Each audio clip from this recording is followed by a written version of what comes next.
Alors la position de celui qui fait la Hamida, comme vous le savez, c'est qu'on doit avoir les pieds joints pendant la Hamida.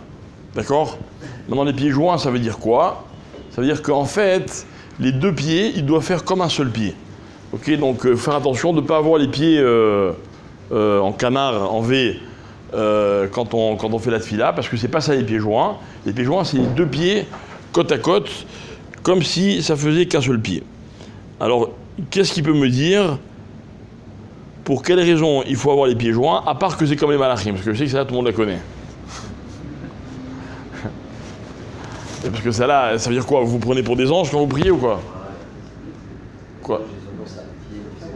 Hein? Mais alors, vous êtes un ange, vous, quand vous priez? Ah, mais il y a d'autres choses, hein, si tu veux leur ressembler.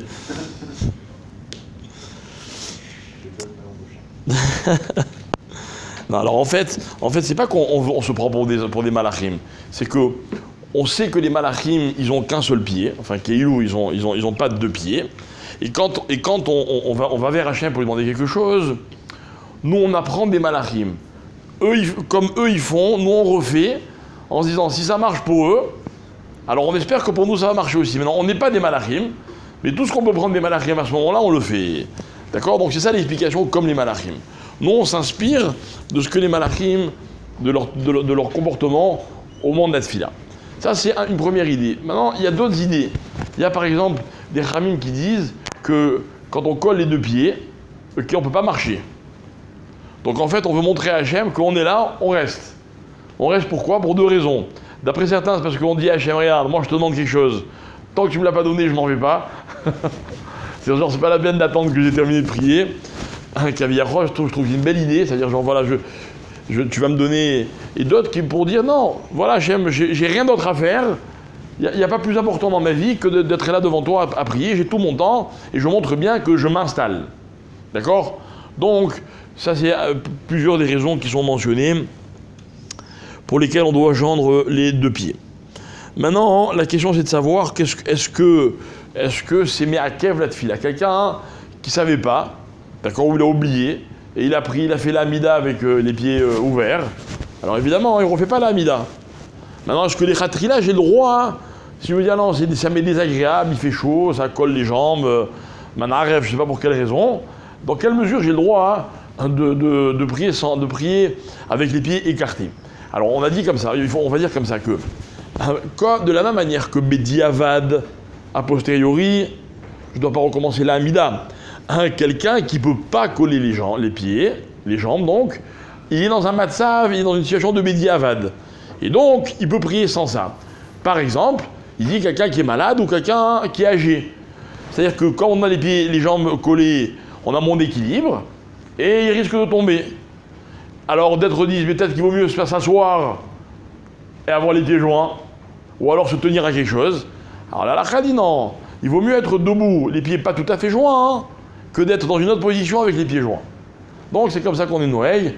Donc si on peut les coller complètement, on doit le faire. Évidemment, je parle de tous les jeunes hommes qui sont là. Et seulement quelqu'un, Dieu préserve, qui est malade ou qui vraiment est très âgé, il ne tient pas debout, alors il pourra écarter un petit peu les pieds. Celui qui le fait volontairement, c'est une sorte Volontairement de quoi? D'être comme ça. Ah bah ouais, il y en a qui volontairement, ils font pas la prière. Celui qui fait que ça comme ça, c'est une sorte de... C'est vrai, c'est contre la halakha. La halakha dit qu'il faut avoir les pieds joints. C'est tout, c'est comme n'importe quelle autre halakha. D'accord, maintenant. Ah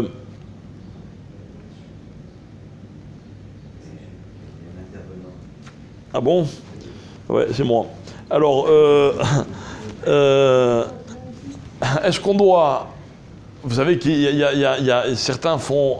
enfin, pas certains font.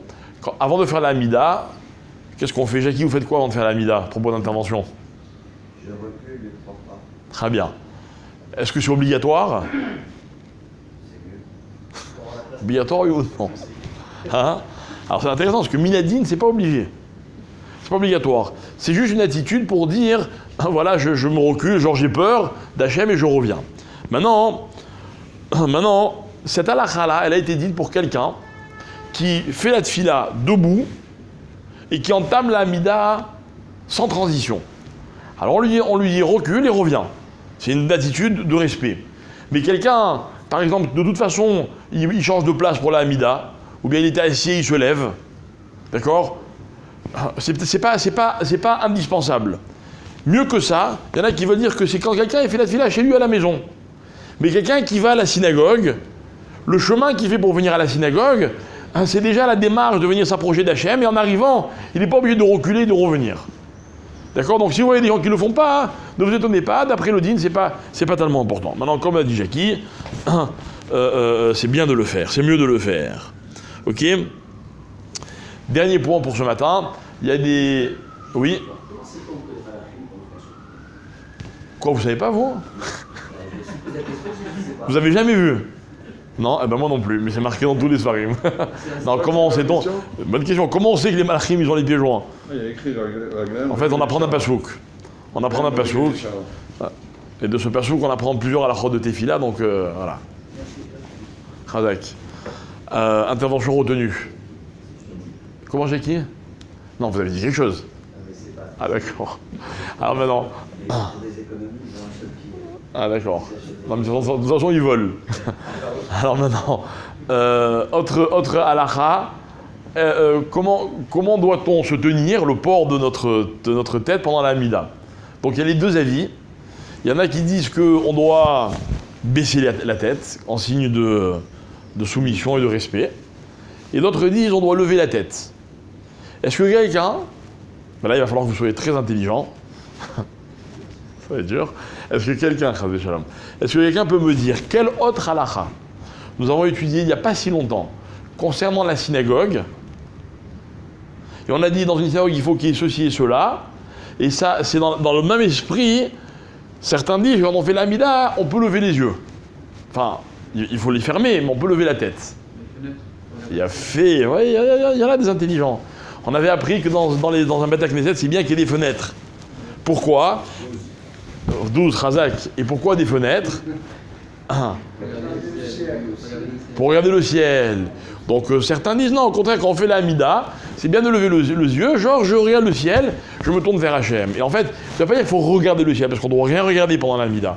En tout cas, c'est un signe de dire voilà, ma tefila, je la dirige vers un Kadosh Baruch Hu.